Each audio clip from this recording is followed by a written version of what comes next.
Bien, comenzamos entonces con el tema 5 del laboratorio de controles, perdón, disculpen, el laboratorio de instrumentación y control,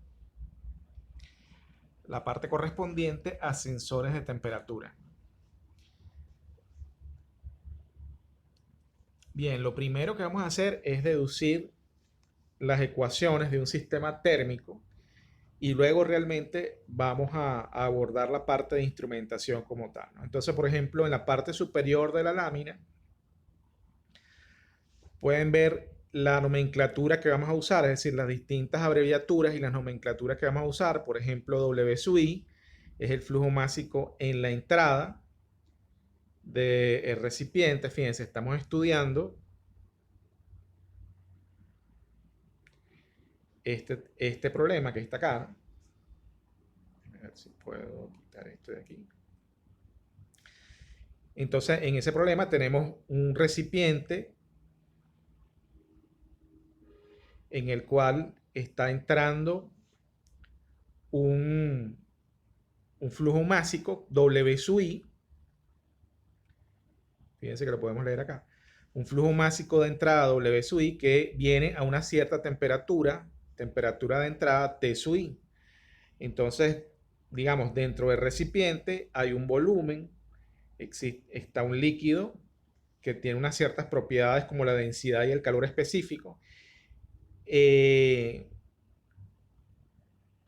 los alrededores y el recipiente hay una resistencia térmica. Está la temperatura de los alrededores. Hay un caudal de salida, o sea, un flujo másico de salida que sale a una cierta temperatura. Y bueno, por ejemplo, si la temperatura del fluido contenido en el recipiente es mayor que la temperatura de los alrededores, entonces habrá un flujo de calor, digamos, hacia los alrededores, ¿no? O del recipiente hacia los alrededores. Y se está introduciendo calor en el sistema a través de esta resistencia térmica, un flujo de calor Q subpunto, ¿no? Un calentamiento. Bien, entonces, bueno, aquí tienen, por ejemplo, T es la temperatura del tanque, que va a ser igual a la temperatura de salida, W va a ser igual al flujo másico en la salida, T sub S la temperatura de los alrededores, Q punto sería el flujo de calor suministrado al líquido, o sea, a través del cual se calienta el líquido. Q sub S es el flujo de calor que fluye hacia los alrededores. R sub T es la resistencia térmica de las paredes del tanque. Rho, la densidad del líquido, C sub P el calor específico y B es el volumen del tanque. Entonces, lo primero que hacemos es un balance de masa, o lo que es lo mismo, aplicar la ecuación de continuidad. O sea, básicamente lo que yo estoy diciendo ahí es que el flujo másico que entra menos el flujo másico que sale va a ser igual a el cambio de masa en el tanque. Bien, entonces, bueno, puedo sencillamente aplicar las propiedades de la derivada. En este caso, fíjense que la densidad del fluido la voy a considerar como constante, o sea, voy a suponer que ahí hay un fluido incompresible, saco la densidad, puedo sacar la densidad de la derivada y entonces me queda, digamos, que esta ecuación la puedo expresar de esta forma, ¿no? Densidad por la derivada del volumen con respecto al tiempo, eso va a ser igual a el flujo másico de entrada menos el flujo másico de salida. Y bueno, despejando la derivada, obtengo la expresión 1. La derivada del volumen con respecto al tiempo es igual a 1 sobre ρ por el flujo másico de entrada menos el flujo másico de salida. Ahí tengo la ecuación 1. Luego aplicamos el balance de energía o la ecuación de balance de energía. Fíjense que lo que estoy diciendo acá es que la energía total va a ser igual a la energía interna más la energía potencial más la energía, más la energía cinética más la energía potencial. Esas energías o esos cambios de energía los voy a despreciar. Es decir, voy a suponer que realmente la energía más importante acá, o la que tiene mayor magnitud, es la energía interna. De manera que la energía total va a ser igual a la energía interna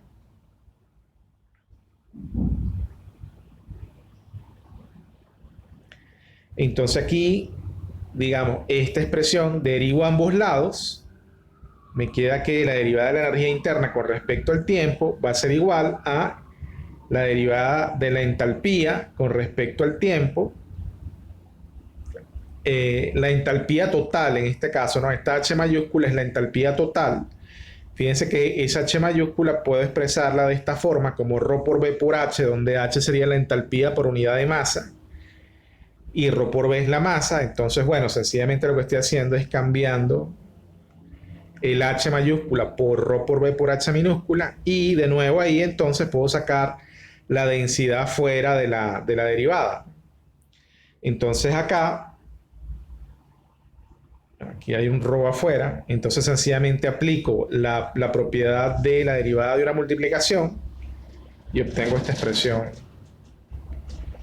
que podemos ver acá. De manera que finalmente la ecuación 2 me está quedando, la que proviene del balance de energía. Obtengo esta expresión. El cambio de la energía interna con respecto al tiempo va a ser igual a ρ por B por dH de T más ρ por H por dB de T. Entonces aquí tengo una ecuación 1 y una ecuación 2, ¿no? Entonces, bueno, este dBA de T puedo introducirlo aquí adentro.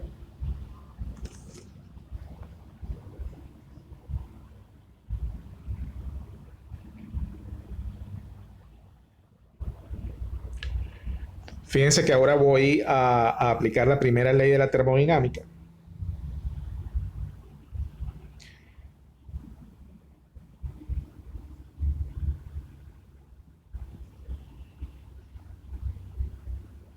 Entonces sencillamente lo que digo es que, bueno, el cambio de energía interna va a ser igual al calor o al cambio de calor suministrado menos el trabajo, pues. Derivo con respecto al tiempo ambos lados de esta expresión. Entonces obtengo acá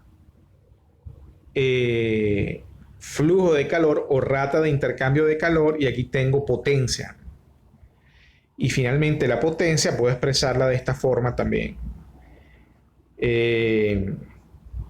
O sea, en este caso tendría, fíjense, aquí estaría diciendo que la potencia va a ser, entre paréntesis, el cambio de ¿quién? ¿Quién es W por H? Bueno, W recuerden que es el flujo másico y H es la entalpía por unidad de masa. Bien, entonces, ahora fíjense, esa expresión, digamos, la del cambio de entalpía por unidad de masa o delta WH menos delta WH, puedo expresarlo de esta forma como la expresión 4. Fíjense que aquí tendría básicamente el flujo másico de entrada por la entalpía de entrada menos el flujo másico de salida por la entalpía de salida. ¿Ok? O sea, básicamente el cambio de la potencia sería, bueno, pongámoslo así, o sea, delta W por H sería igual a el flujo másico de salida, que en este caso es W, por H, menos el flujo másico de entrada por H sub I. Cuando le pongo el signo menos acá, intercambio estas expresiones. ¿Ok? Bien. Bueno, entonces sencillamente, ahora lo que hago, disculpen acá, pasar esto para este lado. Lo que voy a hacer sencillamente es sustituir la expresión 4 y la expresión 2. Fíjense que la expresión 2 era esta que está aquí abajo. La expresión 2 y la expresión 4 voy a sustituirla en la expresión 3, es decir, aquí. Entonces obtengo la expresión 5, ¿no? Tengo esta expresión que está acá.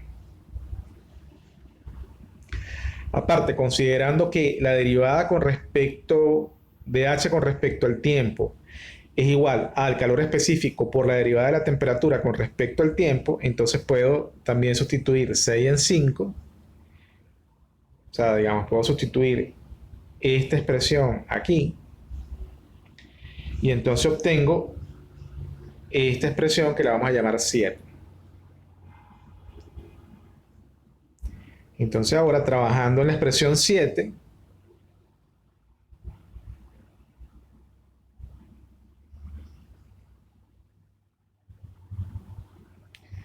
fíjense que aquí tengo esta que está acá, sería la expresión 7. Lo primero que voy a hacer es que estas temperaturas de referencia, voy a decir que la temperatura de referencia es 0. Entonces se hace 0 este término, 0 este término, todas las temperaturas de referencia se hacen 0. Me queda esta expresión que está acá. Luego puedo simplificar, fíjense, este término que está acá, podríamos decirlo así, este término y este término pueden simplificarse. Entonces obtengo la expresión 8, que vendría a ser la expresión final realmente, ¿no? O sea, la expresión 8 es la expresión que gobierna el sistema. Sin embargo, yo voy a hacer aquí, digamos, dos particularizaciones, por así decirlo. Entonces, por ejemplo, si el recipiente estuviera completamente aislado o perfectamente aislado, entonces el calor hacia los alrededores sería 0, es decir, no saldría ningún calor hacia los alrededores, por lo tanto este término se iría. Y en el caso en que no esté perfectamente aislado, sino en el caso en que haya una resistencia térmica, entonces, bueno, el calor viene dado por esta expresión que está acá, que es T menos T sub S entre R sub T. Ahora, fíjense, aquí estoy expresando la ecuación, fíjense, este W sub I va a ser igual a ρ por Q sub I. Recuerden que W sub I es el flujo másico en la entrada. Pues yo puedo expresar el flujo másico como un caudal realmente. O sea, digamos, la transformación sería ρ por Q sub I. Es decir, puedo decir el flujo másico es igual a la densidad por el caudal de entrada. Entonces, acá lo tengo expresado en función del caudal de entrada y aquí lo tengo expresado, son las mismas ecuaciones, pero expresadas en función del flujo másico en la entrada. Bien, entonces fíjense, realmente esta expresión y esta expresión son la misma, solo que está particularizado para el caso en que el tanque esté aislado o que no esté perfectamente aislado. Es decir, pudiéramos llamar a esta ecuación 1 o A, para no repetir el 1 que hemos usado hasta ahora, y luego tengo esta expresión que está acá, B. Déjenme hacerlo de nuevo, fíjense, esto que está acá, cualquiera de estas dos va a ser, vamos a llamarla expresión A, y esta que está acá, vamos a llamarla expresión B. Entonces, realmente ahí, ¿cuáles serían las incógnitas? Bueno, las incógnitas serían, por ejemplo, la temperatura de salida y el caudal de salida. Es decir, todo lo demás es conocido. Entonces tengo dos ecuaciones con dos incógnitas. Y bueno, aquí está expresado en función del caudal, en función de Q sub I, y aquí tengo las mismas expresiones, pero en función de W sub I, que es el flujo másico. O sea, aquí en función del caudal de entrada, aquí en función del flujo másico de entrada. Entonces, básicamente, esas serían las ecuaciones que rigen el sistema, ¿no? Bien, entonces, por ejemplo, acá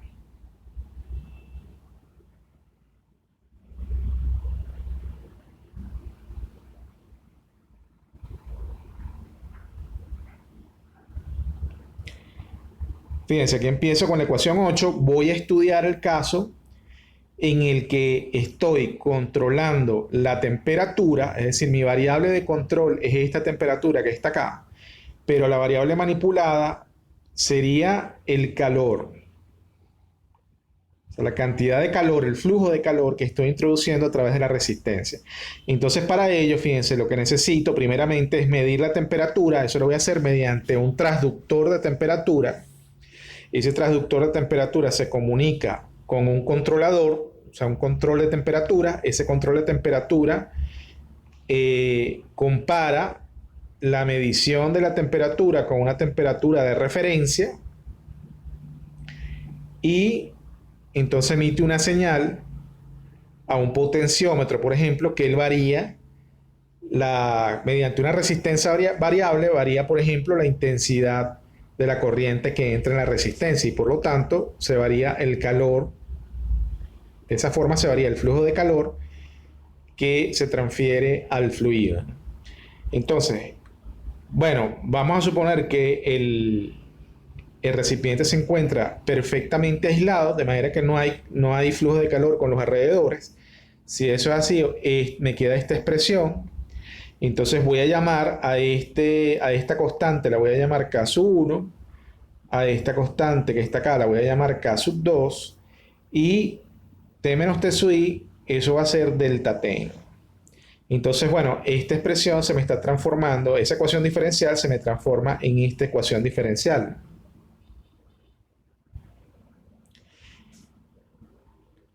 Bien, entonces fíjense, otra cosa interesante es que, bueno, si el delta de temperatura es T menos T sub I, la derivada del delta de temperatura con respecto al tiempo va a ser igual a la derivada de la temperatura con respecto al tiempo. Es decir, este término es igual a este término. Ok, entonces yo puedo transformar este término que está acá, lo puedo transformar en la derivada de delta t con respecto al tiempo. De manera que ahora, entonces, la variable va a ser delta t, ¿no? O sea, digamos, ahora sí tengo una ecuación diferencial donde la variable es delta t. Entonces aplico la transformada de Laplace a esa ecuación diferencial y despejando puedo obtener esta función de transferencia, ¿no? Fíjense que ahí la variable de salida sería delta t y la variable de entrada sería el flujo de calor. Por cierto, la tengo de la manera que me conviene, ¿no? Porque la salida siempre va a ser la variable controlada y la entrada va a ser la variable manipulada. Entonces, bueno, todos estos parámetros son constantes, es decir, son conocidos, o sea, conocemos, por ejemplo, la densidad del fluido, el calor específico, el volumen del tanque, el caudal de entrada, el caudal de salida, la temperatura de entrada y lo que no se conoce son la variable manipulada y la variable controlada.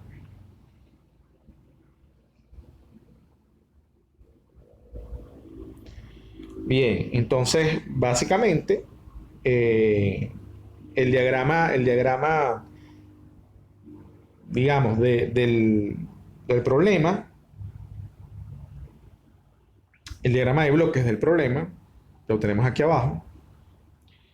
Fíjense, aquí tengo el controlador, o sea, aquí tengo el controlador PID, del controlador sale siempre la variable manipulada. La variable manipulada entra en la planta y de la planta sale la variable controlada.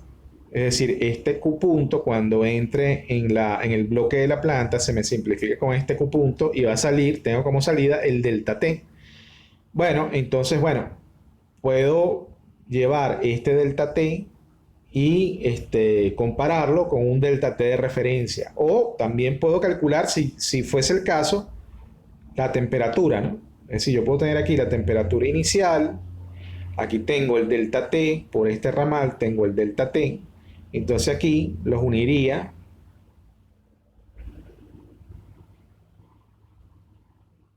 en un bloque de suma.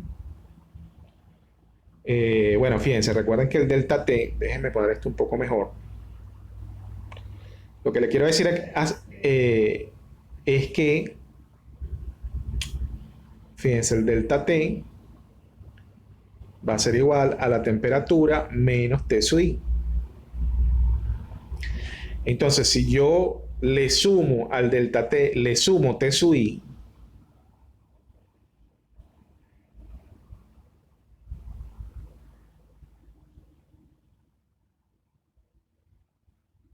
entonces obtengo la temperatura, ¿no?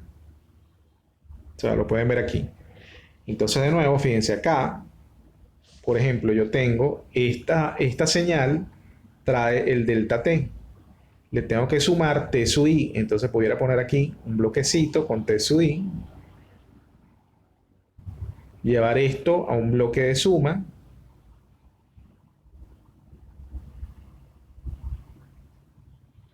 Y de ahí obtendría como salida la temperatura, propiamente la temperatura. Si ese fuera el caso, entonces aquí ya no necesito un delta T, sino un T de referencia. ¿Ok? O sea, sería más conveniente, ¿no? Porque este T lo puedo mandar a un graficador.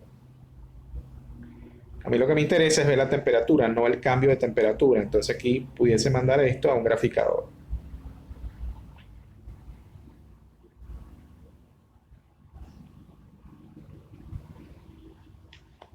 Ok, bueno, de hecho, eso que les estaba explicando, aquí lo podemos ver con más detalle. Eh, Fíjense que acá estoy introduciendo el bloque del sensor de temperatura. Es decir, aquí arriba, por ejemplo, fíjense, tengo el diagrama de bloque sin ningún sensor de temperatura. Pero aquí abajo está la parte que les comentaba, ¿no? Fíjense, aquí está la parte que les comentaba de sumarle al delta de temperatura la temperatura inicial. Ok, perfecto, aquí tengo la temperatura, pero esa temperatura voy a tener que sensarla. Entonces voy a tener que introducir un bloque adicional, que es el bloque del sensor de temperatura. Ese bloque básicamente lo que va a hacer es transformar la señal de temperatura en una señal de voltaje. Por lo tanto, a la hora de calcular el error, también voy a tener que usar este mismo bloque, esta misma función acá, para transformar la temperatura de referencia en un voltaje de referencia y así poder calcular el error. ¿Okay? Bien, entonces vamos a empezar a hablar de los instrumentos. Entonces, por ejemplo, de los tipos de instrumentos. Uno de los tipos de medidor de temperatura, podríamos decir que es un sensor analógico, ¿no? Es decir, obviamente no hay una señal eléctrica, de ahí no sale una señal eléctrica. Por ejemplo, el más usado desde el punto de vista de aplicaciones caseras, por así decirlo, es el termómetro de vidrio, ¿no? Está constituido por un depósito de vidrio que contiene en su interior una determinada sustancia que puede ser mercurio, que es como el termómetro que usamos en la casa, alcohol, tolueno, pentano, que al calentarse se expande y sube a través del tubo capilar indicando la temperatura. Es decir, es un capilar de vidrio. Y entonces podemos ver, a medida que se expande el líquido que está adentro, podemos ver qué temperatura alcanza y así medir la temperatura. Entonces también tenemos, por ejemplo, el termómetro bimetálico. El termómetro bimetálico es un instrumento utilizado para medir temperatura mediante la contracción y expansión de dos aleaciones metálicas distintas, una con alto y otra con bajo coeficiente de dilatación. Es decir, los coeficientes de dilatación son muy dispares. Bien, entonces, básicamente lo que les decía es que, déjenme poner esto un poquito más pequeño.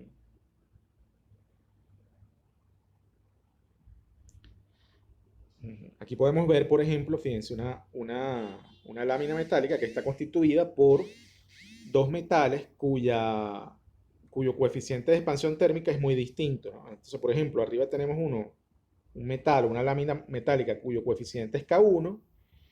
Por ejemplo, ahí le están diciendo que es un coeficiente de expansión bajo y el K2, que es un coeficiente de expansión alto. Entonces, claro, a la misma temperatura, la lámina de K2 va a tratar de expandirse más que la lámina de K1 y entonces va a generar este efecto, ¿no? Sí, va a generar como una torsión en las dos láminas soldadas. Bien, entonces acá, por ejemplo, leyendo esta parte, tenemos que los termómetros bimetálicos están constituidos por un tubo en cuyo interior está colocada una espiral helicoidal bimetálica Dicha espiral está soldada en un extremo a la parte inferior del tubo. Lo podemos ver acá, fíjense, en esta parte. Dicha espiral está soldada por un extremo a la parte inferior del tubo y por otra a una varilla de transmisión, que es esta parte que está acá, ¿no? A su vez, conectada a una aguja indicadora, ya se las voy a mostrar más adelante, pero entonces fíjense que al calentarse, digamos, esta espiral, esto que se ve aquí, sería la espiral bimetálica, y entonces al calentarse, básicamente, como este extremo está fijo, entonces se mueve esta varilla, ¿no? Es decir, se mueve esta varilla que está acá. O sea, se mueve la espiral bimetálica, empieza a torcerse, y se mueve esta varilla que está conectada aquí arriba con una aguja, ¿no? O sea, con una... Y bueno, fíjense, esa aguja se va moviendo, va cambiando de posición y así se puede medir la temperatura. Este sería el termómetro bimetálico. Tenemos también un termómetros de bulbo y capilar. Consiste en un bulbo que contiene un capilar, se conecta a una espiral.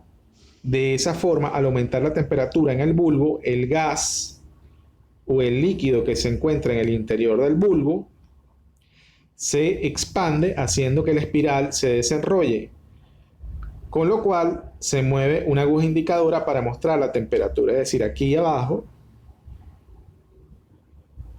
fíjense que aquí está el bulbo, tenemos un líquido que es volátil, es decir, se evapora, entonces el vapor llena este capilar que está acá, y al llenarlo, entonces el capilar se desenrolla, jala podríamos decir, este conector, ¿verdad? Esta varilla se jala, y entonces, bueno, se jala o se comprime, dependiendo, y entonces, bueno, tengo este movimiento de la aguja indicadora en la escala, ¿no? Sí, fíjense, aquí por ejemplo, esto que está acá, déjenme ponerlo bien para que se vea, esto que está acá realmente es una articulación plana, ¿no?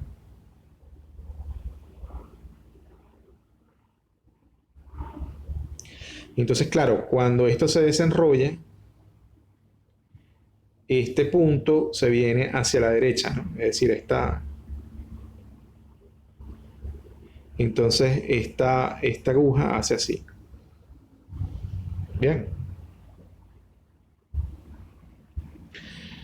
Ok, ahora sí entramos en la parte de instrumentos de medición con señal eléctrica, ¿no? Entonces, por ejemplo, el primero sería un termómetro de resistencia. En inglés se le denomina Resistant Temperature Detector, RTD. Entonces, también conocidas como sondas de resistencia, se basan en el principio de variación de resistencia a medida que la temperatura cambia. Está constituido por un hilo muy fino, conductor de electricidad, el cual está enrollado formando una bobina entre capas de material aislante y protegido por un revestimiento de vidrio o cerámica. Los metales utilizados para la fabricación de este elemento son platino, cobre, níquel o hierro, níquel. Podemos ver acá un esquema del alambre enrollado en forma de bobina, y fíjense que acá, digamos, estos conectores harían contacto a estos conectores que están acá, a un sistema de puente de Winston, por así decirlo, ¿no? Entonces básicamente el cambio, la resistencia, el elemento que sensa sería esta resistencia que está acá, ¿no? Se hace fluir una corriente eléctrica constante a través de una resistencia que cambia con los cambios de temperatura. Es decir, digamos, ahí se utiliza una resistencia de un cierto material y esa resistencia va a cambiar conforme cambia la temperatura, o es una función de la temperatura, podríamos decirlo. Debido a que la corriente es constante, la caída en la tensión de la resistencia se verá únicamente afectada por los cambios de temperatura. Bueno, disculpen, déjenme leerla aquí abajo. Fíjense, se verá afectada por los cambios en la resistencia que a su vez se deben a cambios en la temperatura. Entonces, por ejemplo, aquí podemos ver, fíjense cómo cambia la resistencia. La resistencia está graficada en el eje vertical, con la temperatura, ¿no? Entonces, por ejemplo, hay materiales cuya resistencia cambia de manera lineal con la temperatura, mientras que hay otros que cambia de manera más abrupta. También en la misma onda están los termistores, o sea, de hecho son medidores cuya resistencia térmica cambia con la temperatura. Son semiconductores que poseen un coeficiente de temperatura negativo, ya vamos a ver qué es eso, de valor elevado, por lo que sus variaciones son rápidas y grandes ante pequeñas variaciones de temperatura. Son fabricados con níquel, magnesio, hierro, cobalto, cobre, titanio, entre otros. También son denominados como NTC, o lo que es lo mismo, digamos, NTC estaría en inglés, en español sería coeficiente de temperatura negativo. Existiendo también en el caso positivo, que es cuando la resistencia aumenta junto con la temperatura, es decir, PTC, coeficiente de temperatura positiva. Fíjense que acá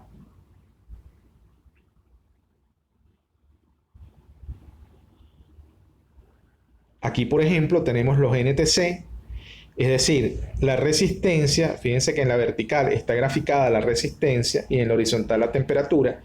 Entonces, en los NTC la resistencia cae rápidamente con el cambio de temperatura, como lo pueden ver aquí, ¿no? En esta gráfica. En los PTC aumenta, entonces puede aumentar de manera lineal o puede aumentar de manera abrupta también, o sea, de manera no lineal.